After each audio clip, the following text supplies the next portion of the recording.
Pues es un gusto, chicos, poder tener este espacio. Realmente los minutos son insuficientes para presentar un tema tan apasionante como la tercera corriente psicológica, en este caso la terapia rogeriana, pero vamos a aclarar algunos aspectos de manera muy simple, muy sencilla, de tal manera que me pueda dar a entender de manera adecuada y que pues les sea útil, ¿verdad? Y en beneficio de su formación académica integral. Bueno, pues el tema que elegí el día de hoy es terapia rogeriana. Es una corriente que surge, no es fundada por Carl Rogers, sino por Abraham Maslow. Sin embargo, dentro de la terapia o del ejercicio terapéutico se le conoce a Carl Rogers como su principal expositor o ponente. Voy a comenzar con una frase de: no podemos cambiar, no podemos alejarnos de lo que somos hasta que aceptamos lo que somos. Entonces el cambio parece llegar casi desapercibido. Formulé una serie de preguntas, 3 en concreto, los cuales nos van a seguir de guía y de pauta para conocer un poco más acerca de su pensamiento, de su obra y, por supuesto, de la psicoterapia. La primera pregunta: ¿cuál es la fuente de conocimiento para Rogers? Bueno, para Rogers, la fuente del auténtico conocimiento es la experiencia inmediata que tiene de sí mismo y del otro.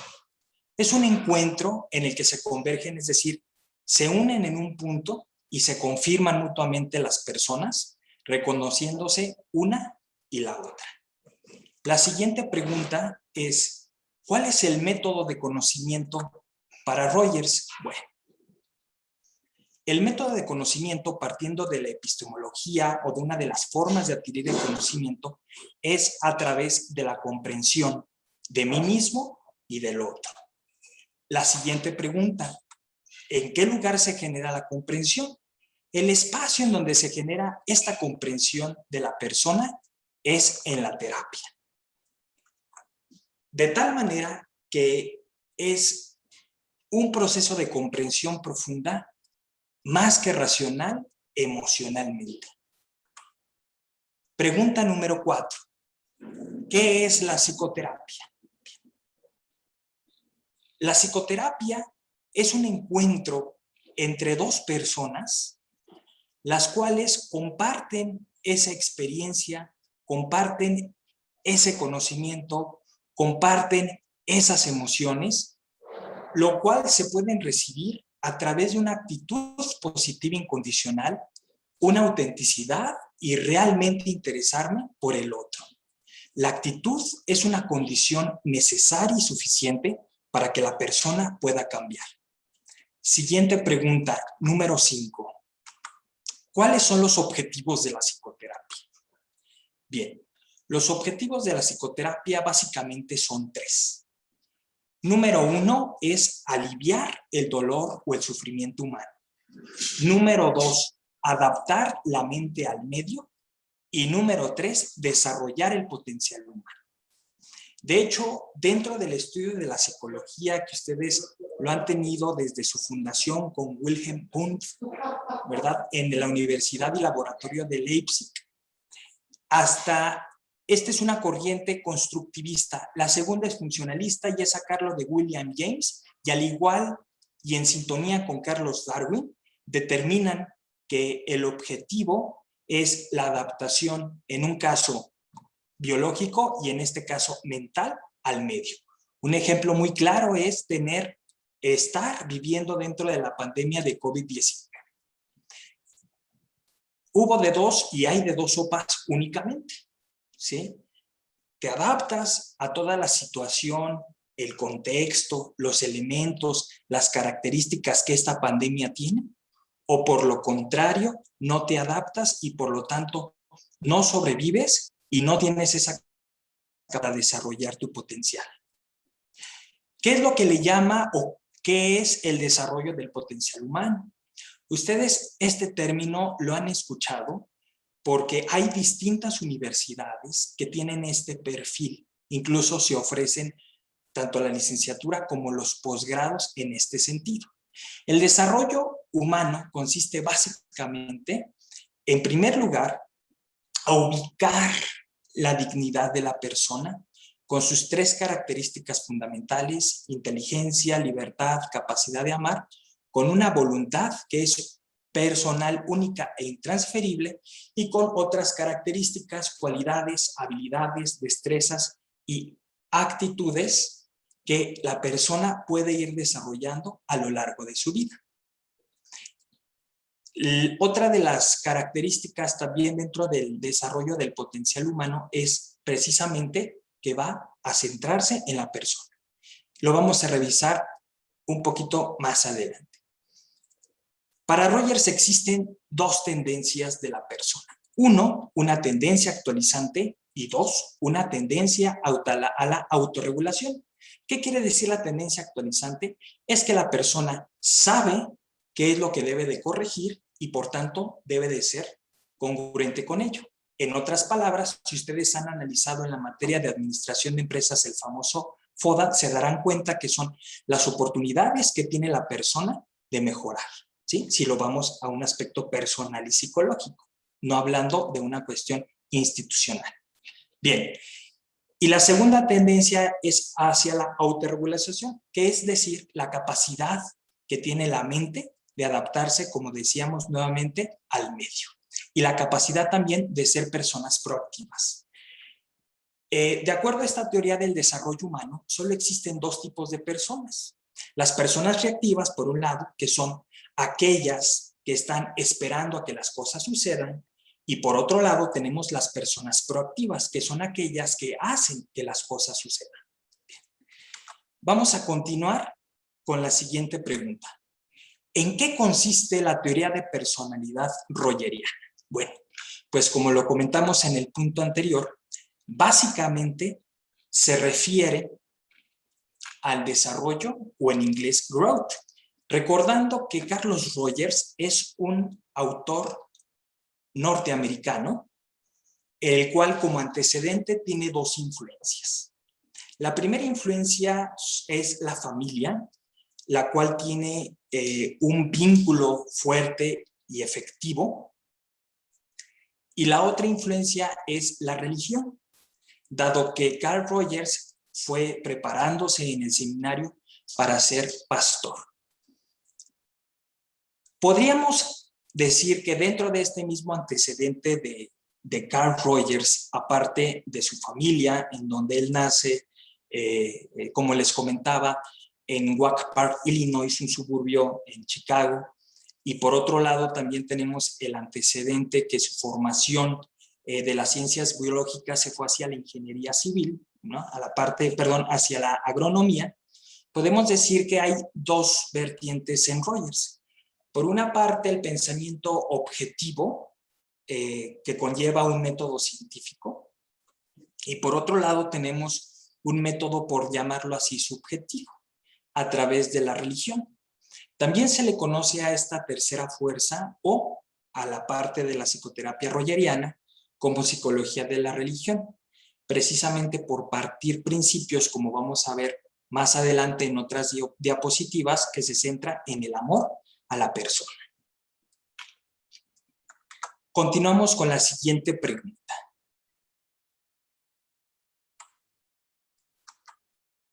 Número 7.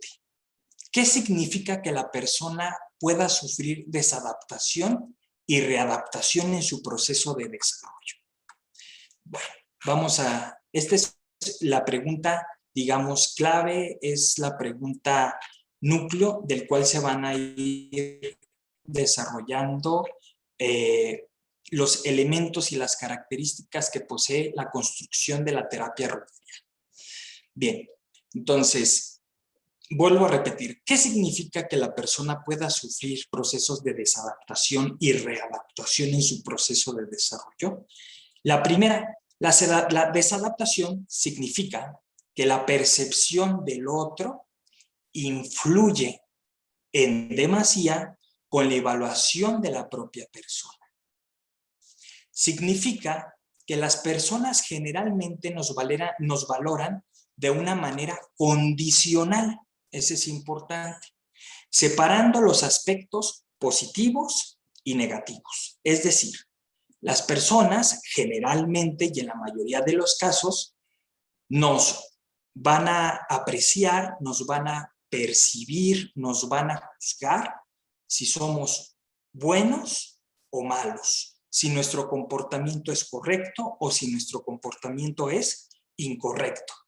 A esto se le conoce, ya con un término un poquito más técnico, como condiciones de valor. Por lo que la persona se va a valorar a sí misma de manera condicional y selectiva. ¿Qué es lo que va a tener? ¿Cuál es la raíz o cuál es la causa de esta baja autoestima? Pues obviamente va a haber manifestaciones de inseguridad en sí mismo y va a buscar de manera consciente o inconscientemente la aprobación y la aceptación del otro, teniendo como consecuencia comportamientos ansiógenos. Recordando el principio freudiano, lo que no se habla, se actúa.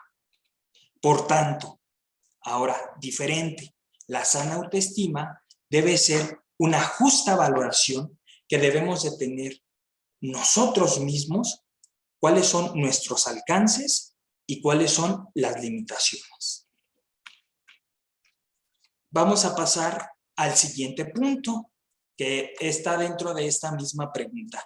¿Qué significa que la persona pueda sufrir de desadaptación y readaptación en el proceso de cambio? Ya vimos la desadaptación. Ahora vamos a ver lo que es la readaptación. Bien. En psicoterapia consiste en que la persona aumente la aceptación positiva e incondicional. Nosotros, nuestra tarea como psicoterapeutas va a ser la de aumentar la aceptación positiva e incondicional del cliente para reducir los mecanismos defensivos.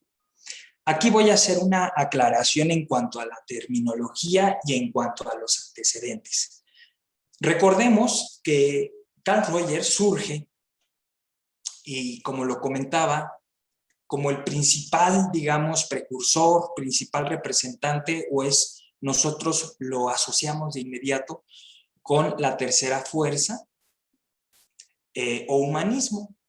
Ustedes saben que, pues, la primera fuerza y que sigue teniendo un peso importante es la teoría psicodinámica, la terapia psicoanalítica.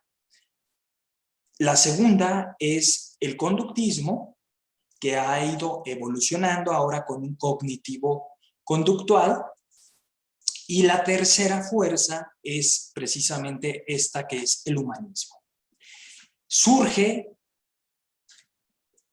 no sé si llamarlo, ¿verdad?, en contra, pero digamos que es una forma distinta, es una forma diferente de hacer este ejercicio de la psicología.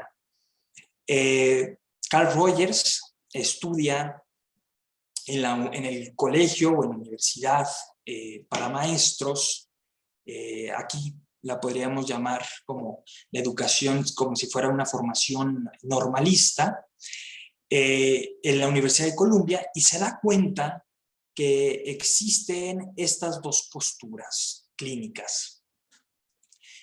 Por una parte, el psicoanálisis, y por otra parte, los conductistas. Y en esta respuesta diferente dijo, bueno, finalmente no todo debe ser sometido como el método y el estudio del psicoanálisis, en donde el objeto de estudio es lo inconsciente, el método a través de la asociación libre de ideas, y por supuesto utiliza la herramienta de la interpretación, y comenta, tampoco nos podemos ir en la parte conductista a través de una evaluación y de una aplicación metódica. Recordando también que el pensamiento reinante ha sido y es, creo, hasta la actualidad, un pensamiento positivista. De hecho, dentro de la psicología, nosotros la conocemos como la ciencia que estudia las actividades mentales o los procesos cognitivos y el comportamiento o conducta humana. Y el objeto de estudio, bueno, de la psicología, ¿no?, que es la mente, y nosotros vamos a ver en esta tercera corriente que va a ser la persona, tiene un método científico, ¿no?, que parte de una observación, una experimentación, hipótesis, una teoría y una ley. En esta línea, en este tercer enfoque que es diferente, y lo cual quiero hacer la aclaración, esto no significa que este tipo de terapia o de psicoterapia pueda ser mejor o pueda ser peor que otras. Simplemente es un enfoque distinto de ver la psicología, de hacer la psicología, y que esto corresponde a la decisión de mejoría en el bienestar de la salud mental del paciente. Radica, por una parte, el terapeuta que la adopta como tal estos lineamientos, estas características que le convencen, y por otra parte también la elección que tiene el cliente hacia una determinada forma de psicoterapia. Y ahí es donde ellos tienen esa capacidad de elegir. Hay otra cuarta fuerza que es representada por Ken Wilber, que se llama psicología transpersonal, que va tocando ya aspectos un poco más metafísicos y más hacia la parte de la espiritualidad, que finalmente pues se van a ir construyendo y se van a ir integrando a las distintas formas de pensamiento. Bueno, continuando entonces, decíamos y también quería hacer la aclaración de cliente. No se ha encontrado una palabra más adecuada para nombrar a la persona que asiste a este proceso psicoterapéutico. En el caso del psicoanálisis, como parte de un modelo médico, incluso históricamente, pues tiene esa característica de ser el paciente es quien espera esa atención, esa cura, esa sanación, y en este caso no se quiere nombrar tampoco paciente o consultante y se le da el término de cliente, aunque como es una literatura pues realmente gabacha, se utiliza a lo mejor o puede rayar un poco en la cuestión o en los términos económicos, ¿no? Pero bueno, es una simple manera de clasificarlo para tampoco ponerlo en términos de paciente. Bueno, entonces, continuando ahora sí con el proceso de readaptación, decíamos que significa reaprender a valorarse consciente incondicionalmente de manera no selectiva, sino positiva, y el individuo puede aceptar su experiencia tal como es, sus valores tal como son. De esta manera, se piensa que se va a reducir la distancia entre su yo o su self con la experiencia que es la percepción y su comportamiento. La pregunta que sigue es la número 8. ¿En qué consiste la tarea del terapeuta? Bueno, la tarea del terapeuta consiste en tener la actitud no directiva o de otra manera que que también se modifica para entenderse un poquito mejor o más clara, centrada en el cliente. Es decir, la tarea del terapeuta consiste en crear las condiciones favorables que permitan al cliente el aumento de la valoración positiva de sí mismo, y pues lo logra si él mismo lo valora de manera incondicional, no selectiva, a todas las manifestaciones de su personalidad. Bien. Pasamos a la siguiente pregunta. 5 imperativos de la actitud. Pregunta número 9. ¿Cómo debe ser nuestra actitud ante el cliente? Y aquí el primer aspecto, la primera actitud, nos dice Carl Rogers que es una actitud de acogida.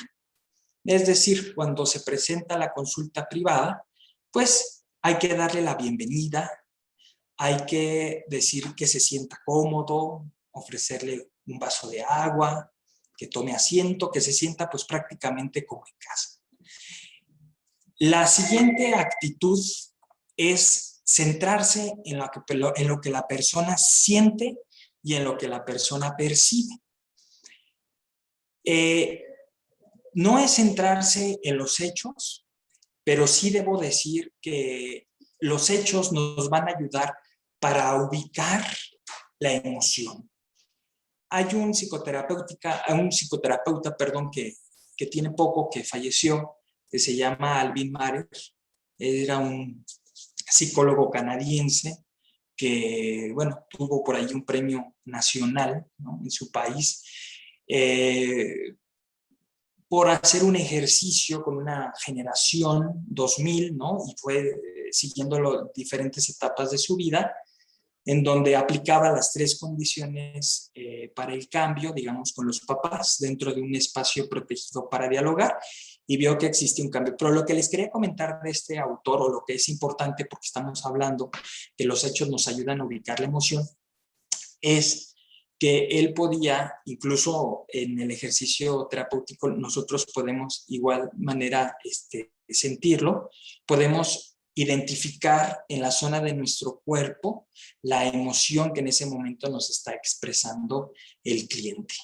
Y hay un estudio científico interesante acerca de ello.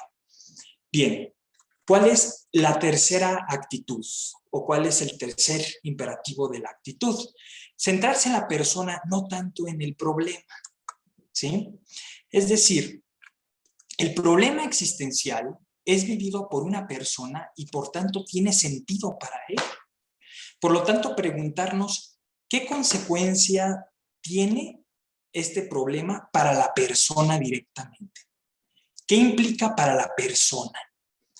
Número 4, respeto por el cliente. ¿Qué quiere decir esto? Pues es respetar la forma de pensar, la forma de sentir, la forma de vivir, su idioma, su lenguaje, sus raíces, su familia, sus costumbres, sus hábitos. Aquí se trata, y también es importante, no es de hacer una psicología, sino de escuchar y comprender a la persona. Vamos a pasar al número 5 como imperativo de la actitud: comunicar, no interpretar. Bien, en esta comunicación es formular el problema que el cliente, en este caso, tiene.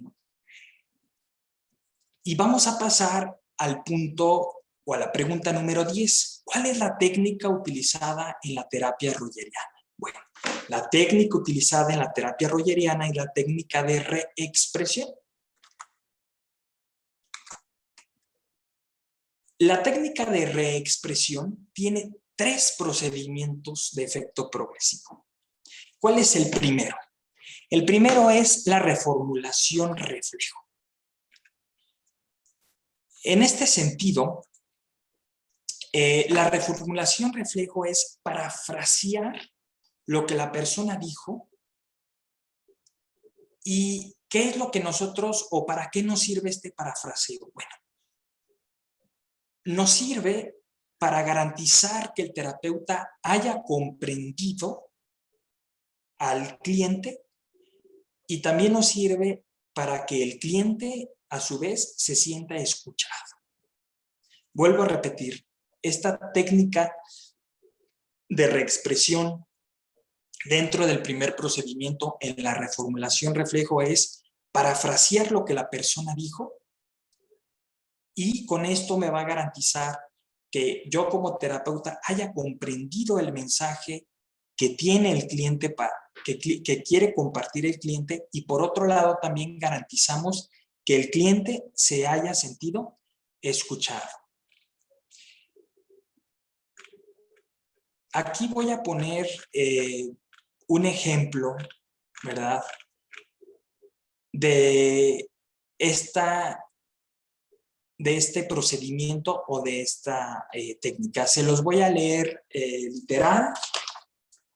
Es de unos fragmentos que comparte en la literatura Carl Holtz, ¿sí? Permítanme, por favor. Bien. Vamos al ejemplo de reformulación. Resumen en cuanto a la reformulación y reflejo. Nos dice cliente, voy a mencionar al cliente, y por otra parte voy a mencionar al terapeuta. Cliente, estoy completamente desanimado. Terapeuta, siente que ha llegado al límite. Cliente, sí y no puedo más. Terapeuta, usted no puede más y eso es lo que siente en este momento. Cliente, no es una cuestión del momento presente. No se trata de un sentimiento pasajero. Terapeuta, sí. Usted considera que no se trata de un mal momento, sino de algo más profundo. Hasta ahí termina esta primera intervención. Vamos a continuar para que vean la evolución. Como consecuencia, la persona va a sentir aliviada, aligerada. Puse el ejemplo aquí de Mafalda, de un espejo, porque a esta reformulación reflejo también se le conoce como técnica de eco-reflejo o técnica de espejo, que el propósito o el objetivo es que el cliente pueda escucharse a sí mismo y por sí mismo también pueda llegar al insight o al darse cuenta. Bien. Siguiente procedimiento.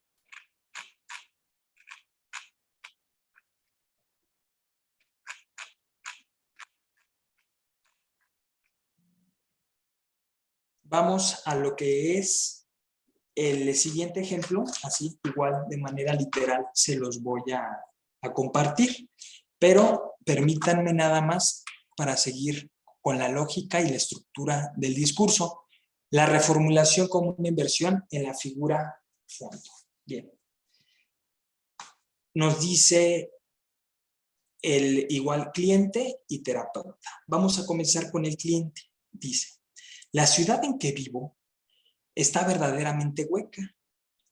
Entre los 100,000 habitantes no hay un puñado con el que se pueda sostener una conversación inteligente.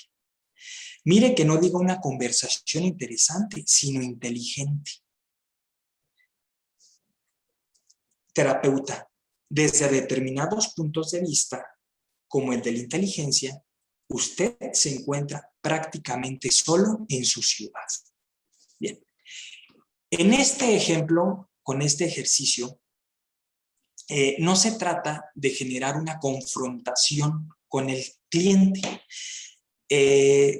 Se trata un poco de clarificar cuál es la percepción y la emoción que lleva al paciente a tener la extensión de ese sentimiento. En esta segunda reformulación como inversión de figura a fondo, pues es conocido, ¿no? Dentro de la terapia Gestalt, la imagen que se proyecta ya sea de una joven, ¿no? Que al mismo tiempo puede ser una abuelita, ¿no? Una anciana. Entonces, ¿qué nos quiere decir esto? Que en ocasiones nosotros como terapeuta o el cliente puede decir, este es el fondo, ¿no? Del mensaje, de la experiencia que yo estoy compartiendo. Pero en realidad, ese fondo puede ser la figura, ¿no? Es decir, el papel, digamos, secundario que está viviendo la persona. Y de igual manera, cuando el fondo puede ser otro. Y en este ejemplo creo que se puede observar con bastante claridad. Y el tercer aspecto, ¿no? Es la reformulación, decíamos, como clarificación, en el cual vamos a dar una devolución y vamos a dar un sentido para la persona. ¿Sí? Bien. Vamos a ir aclarando también, me regreso un poquito a la primera reformulación reflejo. Aquí me gusta, porque se le conoce también como una técnica de eco-reflejo, porque cuando nosotros, ¿no? Suponiendo estamos en un lugar solo, donde haya esa acústica, a lo mejor un cerro, ¿no? Una montaña, y decimos hola, no nos va a contestar ¿cómo estás? ¿Verdad? Si nosotros decimos hola, pues va a decir hola, hola, hola. Es decir, simplemente vamos a reflejar lo que el paciente nos dice, sin quitar ni agregar nada. Decíamos con el objetivo de que esta persona se sienta sumamente escuchada. En el segundo, comentamos acerca de la figura a fondo, es dividir aquellos aspectos primarios y secundarios, en donde a lo mejor el protagonista o la idea o la palabra clave que expresa el cliente no pueda ser el fondo, sino la figura, es decir, la parte superficial. Y ayudarle, como tercer procedimiento, a reformular para hacer esa devolución y que ese mensaje se llegue a clarificar. Y aquí ponemos el último ejemplo de este procedimiento. Bien, aquí está.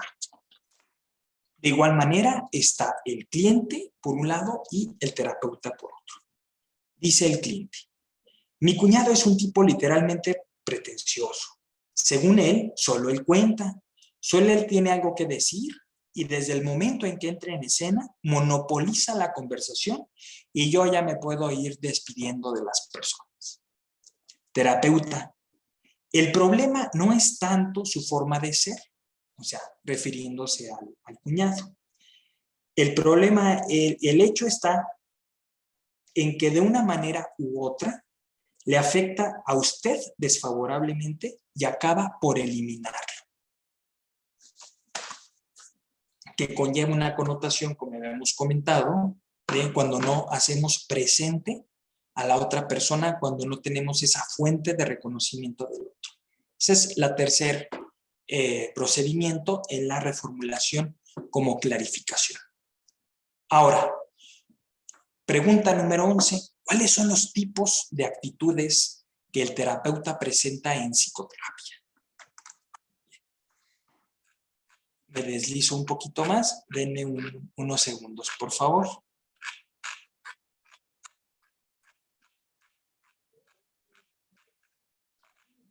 Bien.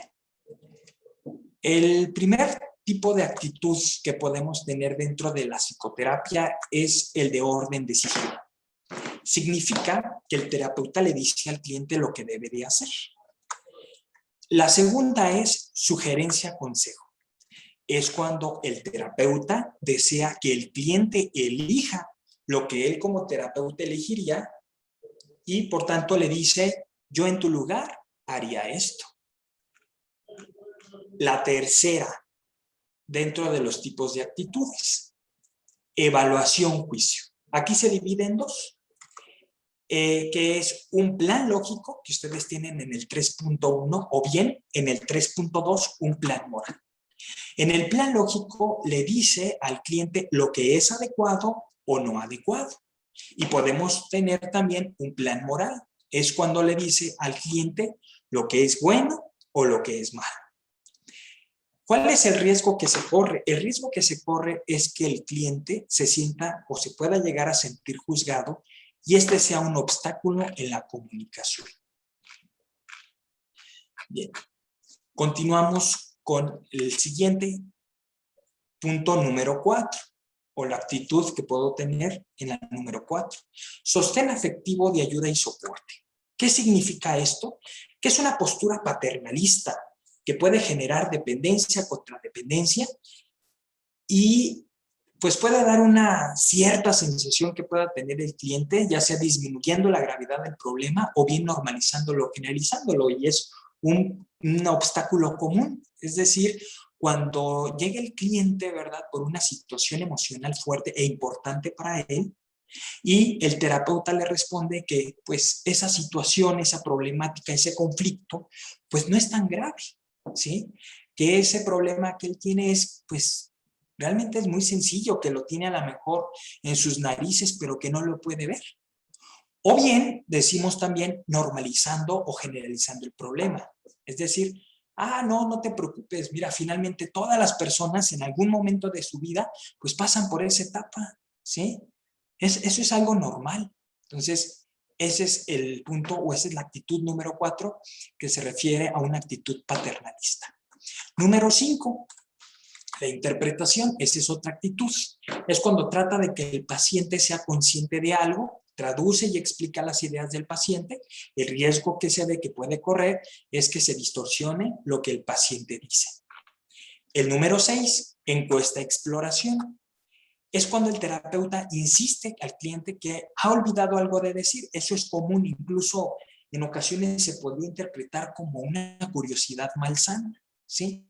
Por lo que, y chequen mucho, revisen mucho el verbo, por lo que induce al cliente a decir lo que el terapeuta quiere, ¿no? Es, en otras palabras coloquiales, como pues es música para los oídos, ¿verdad?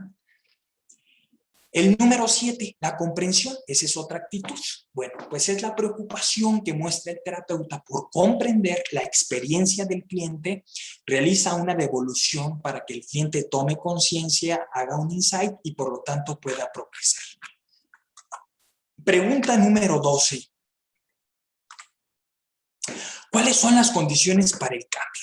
De acuerdo a Carl Rogers y de acuerdo a todo este modelo humanista, se resume prácticamente en 3 actitudes. La primera actitud es la aceptación positiva incondicional. De esta manera, el cliente llega a experimentar, ¿verdad? De manera calurosa, de manera receptiva, de manera positiva, pues la actitud que está teniendo el terapeuta con él.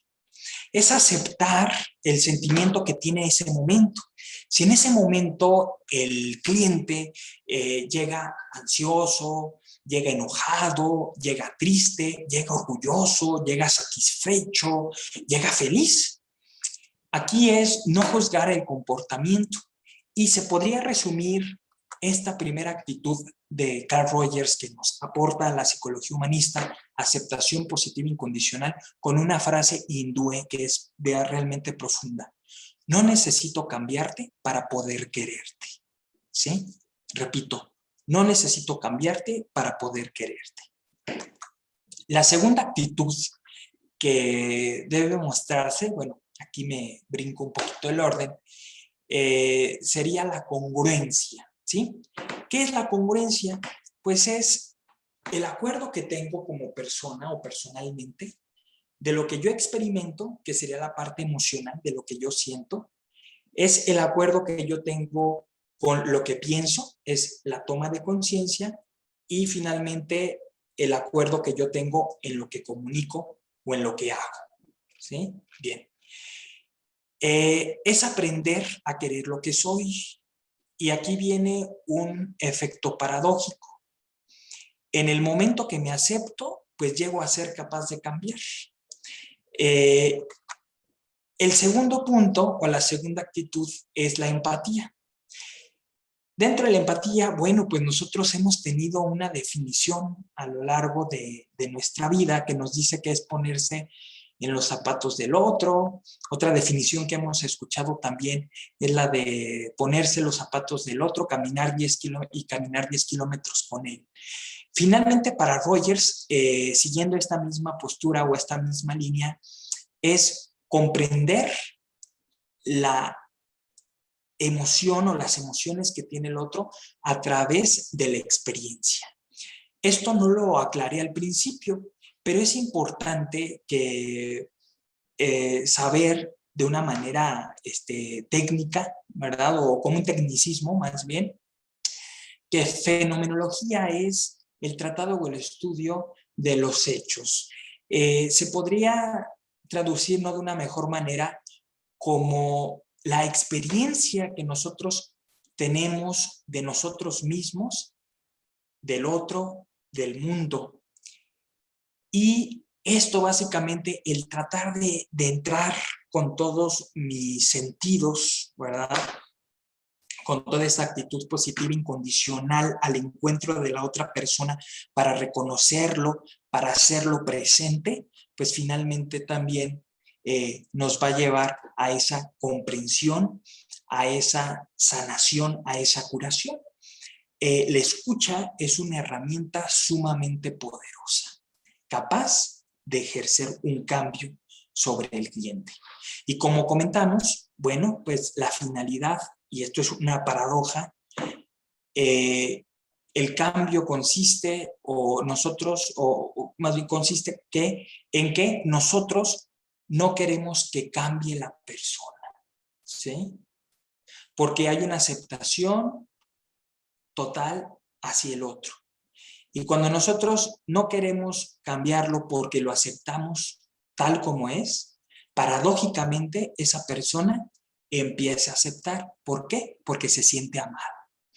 Y finalmente, para ya cerrar esta pequeña charla, pues va a tener como consecuencia la persona pues un equilibrio, una sanidad mental y sanidad para el otro, no una persona tóxica.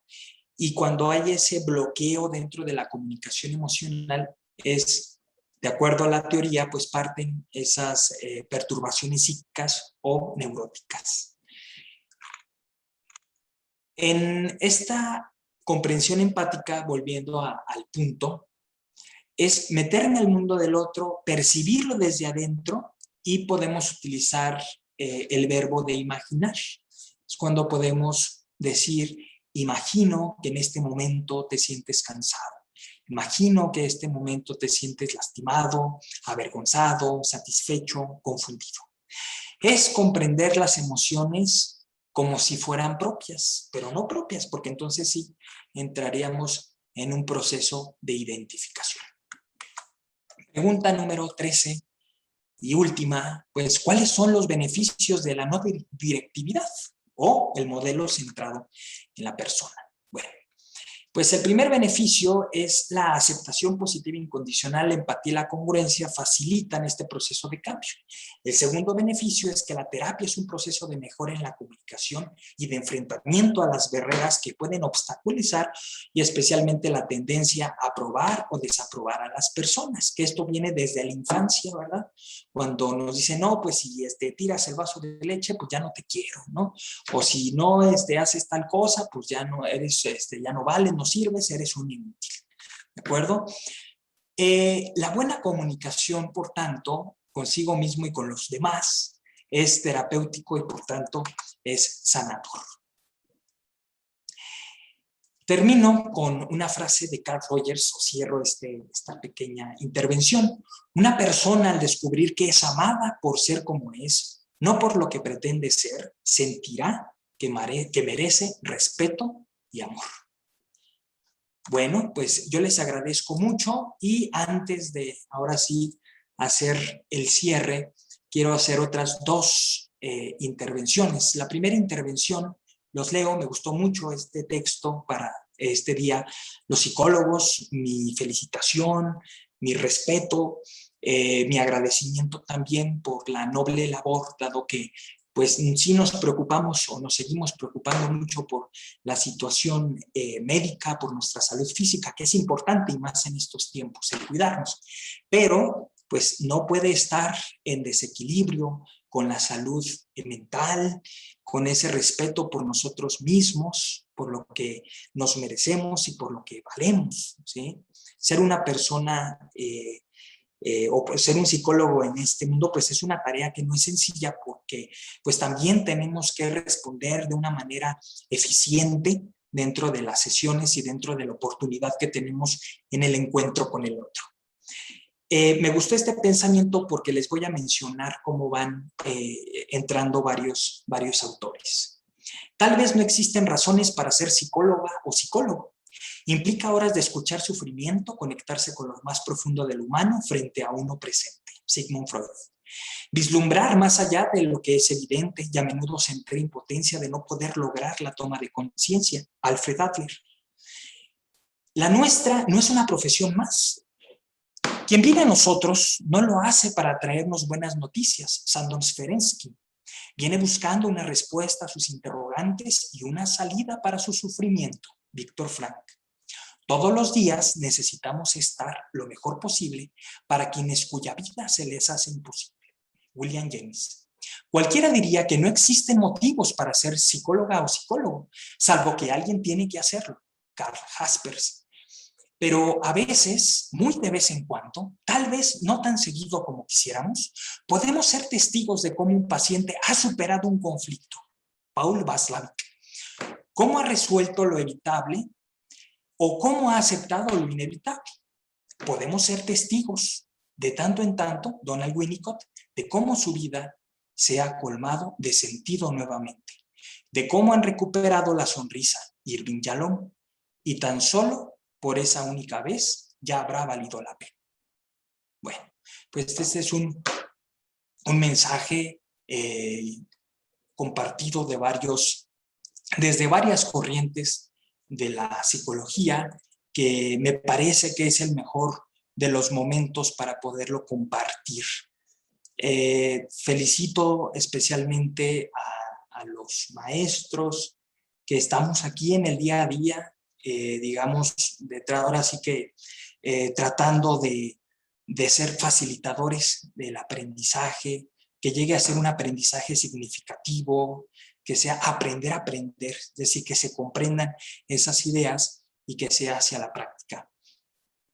Otro dato importante en la cuestión emocional es que es una tarea del día a día que tenemos en las diferentes áreas de nuestra vida, en el aspecto familiar, en el aspecto académico, en el aspecto social de las relaciones interpersonales, en nuestro trabajo. Todos los días tratamos con personas, las cuales, como comentaba, tienen una dignidad y tenemos también un sentido de trascendencia, ¿no?, en la vivencia de esos valores humanos y espirituales. Me voy a permitir leer, abusando de estos 5 minutos que tenemos más. Es la carta a un futuro psicólogo clínico dedicado con todo el afecto y con todo el cariño para los alumnos. No será fácil empezar. El camino será largo y los frutos llegarán con el tiempo. Al salir de la universidad, recién comenzará el desafío. Seguirás estudiando, supervisarás tus primeros pacientes y tú mismo vivirás la experiencia y la aventura de ser paciente. Aprenderás que en el juego de la psicoterapia es la propia persona quien hace los goles. Tú solo le darás los pases. Primero buscarás recetas mágicas hasta que la experiencia alivie tus ansiedades y entiendas que cada persona es un mundo. Partirás con la camiseta de una teoría puesta y será el tiempo el que te ayude a cambiar dogma por flexibilidad, sin perder el rigor del oficio. Al principio serás demasiado serio, acaso para maquillar tus inseguridades. Gradualmente irás transformando solemnidad por creatividad y juego. Y sentirás alegría, pena, rabia, miedo, sorpresa, curiosidad, nostalgia y satisfacción. Sobre todo, colega, serás un afortunado. Bienvenido a un hermoso trabajo. Bien, pues yo con esto concluyo mi intervención. Vuelvo a agradecer la invitación a esta charla en poco tiempo, que espero que pues, les haya sido útil, les haya gustado, les haya interesado. Como digo, bueno, pues hay diferentes corrientes, hay diferentes enfoques. A mí me apasiona esto. ¿Por qué? Porque el fundamento está en la persona, ¿sí? Parte de la persona y parte de la experiencia que tiene la persona, y tenemos esa oportunidad de entrar en el mundo de la persona. Somos educados, hay personas que pues tienen una gran capacidad intelectual, hay personas que son pues mentes privilegiadas, mentes brillantes. En mi caso, pues nada más tengo 2 neuronas, una está tonta y la otra loca, pues no la hago para, no la hago para más, ¿verdad? Pero finalmente a mí me apasiona el poder entrar a esa educación emocional. Y porque, bueno, sí hay quienes tienen un gran coeficiente intelectual y necesitan también de ustedes como psicólogos, de que podamos aterrizar más esa parte de conectarnos con nosotros mismos y de poderlo comunicar, como les repetía, en las distintas áreas de nuestra vida, en el trabajo, en la familia, de manera personal, en las relaciones interpersonales. Aprovecho también para agradecer pues la oportunidad y agradecer la compañía de mi esposa Marta Zavala. Muchas felicidades también por este día, como ella como psicóloga, como mamá y como esposa. Porque pues ahora sí que me tuvo mucha paciencia, me alentó mucho para esta plática, que yo se las comparto pues con mucho cariño, con mucho afecto, y es parte de mi trabajo. Pues muchas gracias, felicidades a los maestros, a los psicólogos y a los alumnos que en el futuro emprenderán también esta bella profesión.